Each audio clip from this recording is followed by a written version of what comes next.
அன்பு நேயர்களே, கடந்த பகுதியில் உள்நோக்கிய வேள்வியை பற்றி பார்த்தோம். இப்போது அந்த சித்தர் மனிதகுலத்தின் மிகப்பெரிய மயக்கத்தைப் பற்றி பேசுகிறார். பிராமணன் கேட்கிறான், சுவாமி, நான் இந்த உடல் என்றுதானே நினைக்கிறேன்.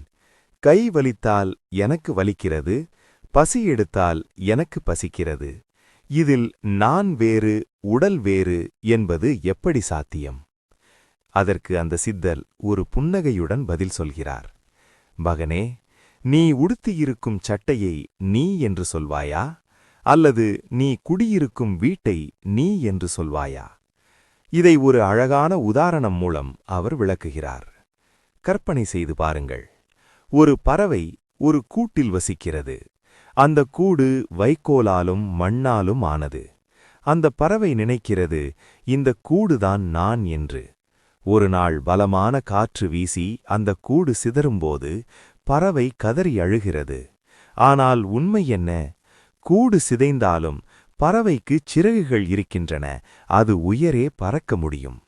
சித்தர் சொல்கிறார், உன் உடல் என்பது ஒரு பஞ்சபூதங்களாலான கூடு. நீ அதற்குள் தங்கியிருக்கும் பறவை. கூடு என்பது அழியக்கூடியது, ஆனால் நீ, அதாவது ஆத்மா, என்றும் அழிவற்றவன். இதை இன்னும் எளிமையாக புரிந்து கொள்ள ஒரு உதாரணம். நாம் ஒரு பழைய காரை ஓட்டுகிறோம் என்று வைத்துக்கொள்வோம். காரின் டயர் பஞ்சராகிவிட்டால் நாம் எனக்கு பஞ்சராகிவிட்டது என்று சொல்வோமா? இல்லை, என் காருக்கு பஞ்சர் என்றுதான் சொல்வோம். ஆனால் அதே சமயம் நம் உடலில் ஒரு காயம் ஏற்பட்டால் எனக்கு அடிபட்டு விட்டது என்கிறோம். இங்கேதான் மயக்கம், அதாவது மாயை ஆரம்பிக்கிறது. சித்தர் சொல்கிறார், உடல் என்பது ஒரு வாகனம். அதில் அமர்ந்திருக்கும் டிரைவர்தான் நீ. வாகனம் பழுதானால் டிரைவர் பழுதாகிவிட்டான் என்று அர்த்தமில்லை. நீ இந்த உடலை பயன்படுத்துகிறாய், ஆனால் நீ இந்த உடல் அல்ல. இந்த இடத்தில் கிருஷ்ணர் அர்ஜுனனிடம் சொல்கிறார், அர்ஜுனா, நீ போர்க்களத்தில் நின்றபோது உன் உறவினர்களின் உடல்களை பார்த்தாய். அந்தச் சட்டைகள் கிழிந்துவிடுமே என்று வருந்தினாய். ஆனால் அந்தச் சட்டைகளுக்குள் இருக்கும் ஆத்மா என்றும் அழியாதது என்பதை நீ மறந்துவிட்டாய். அந்த தெளிவு உன்னிடம் இல்லாததால்தான் நீ ஞானத்தை நழுவவிட்டாய். நமது வாழ்க்கையில் இந்த ஒரு எண்ணம் மட்டும் ஆழமாக பதிந்துவிட்டால் பாதி துயரம் நீங்கிவிடும்.